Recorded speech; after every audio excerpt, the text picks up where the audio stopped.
The position of second vice president that is imposed on Ndebele people in Zimbabwe is a symbol of capture, oppression, mockery and an insult to Ndebele nation.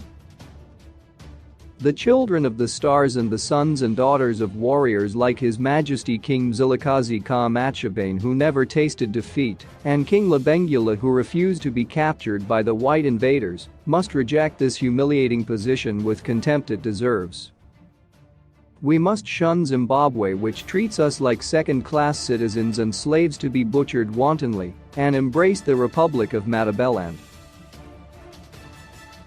We must emulate the founder of Ndebele nation King Mliswa, who, when his time had come, wala yakudla umlins kwa bulawayo. Our time to restore our statehood is now. Let us shun genocide, tribal oppression, human rights abuse, corruption, witchcraft, humiliation and dehumanization in Zimbabwe and rebuild Ndebele. The Shona supremacists who mistakenly believe that it is their responsibility to write our history, define and redefine us, lead us and choose leaders for us, are at it again. We hear that Shona supremacists are in a stampede to choose the second vice president on our behalf.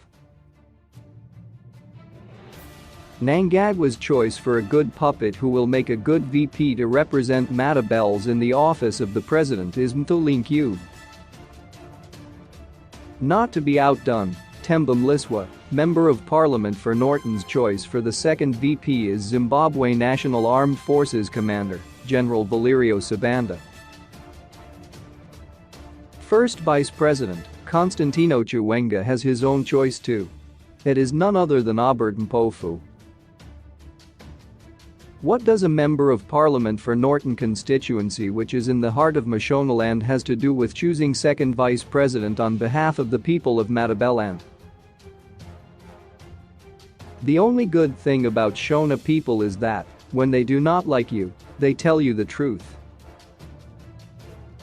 Then it's all up to you to take action or live in denial and face the consequences.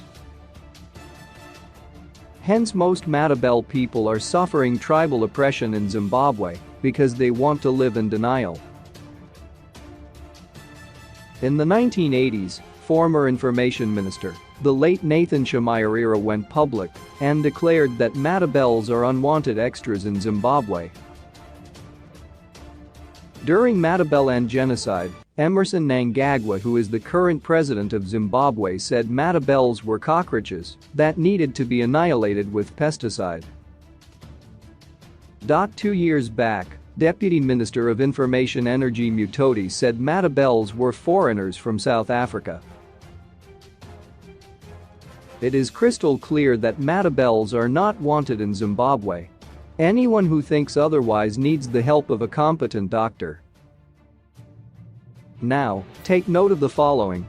The VP position in Zimbabwe is an extra post created for the extras, foreigners or cockroaches as described by Nathan Chamuyirira, Energy Mutoti and Emmerson Mnangagwa, who have never attempted to hide their tribal hate for Ndebele.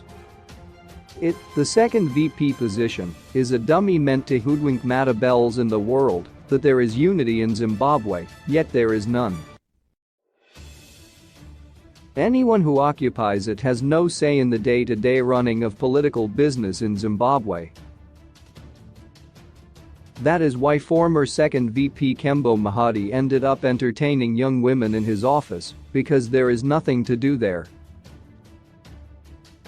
T. Joshua Nkomo led the struggle that ushered in the so-called First Republic, but due to the fact that he was regarded as an extra, foreigner or cockroach, he was appointed second vice president, and the real deputy president of Zimbabwe was Simon Musenda. Kembo Mohadi played a pivotal role in the coup that delivered the so-called Second Republic.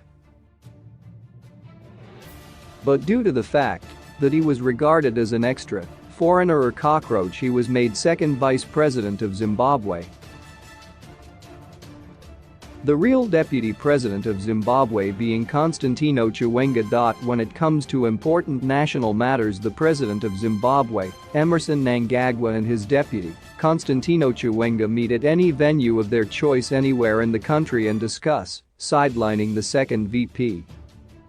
The second VP only attends public rallies without failure to play the role of praise singer to the president.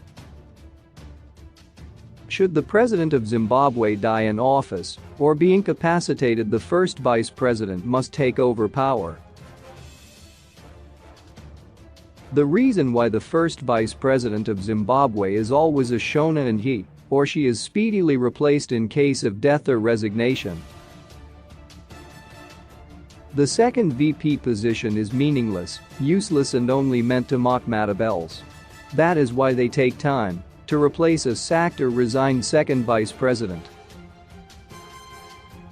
This is how the Shona supremacists guard and secure political power and keep it in the hands of Shona tribes.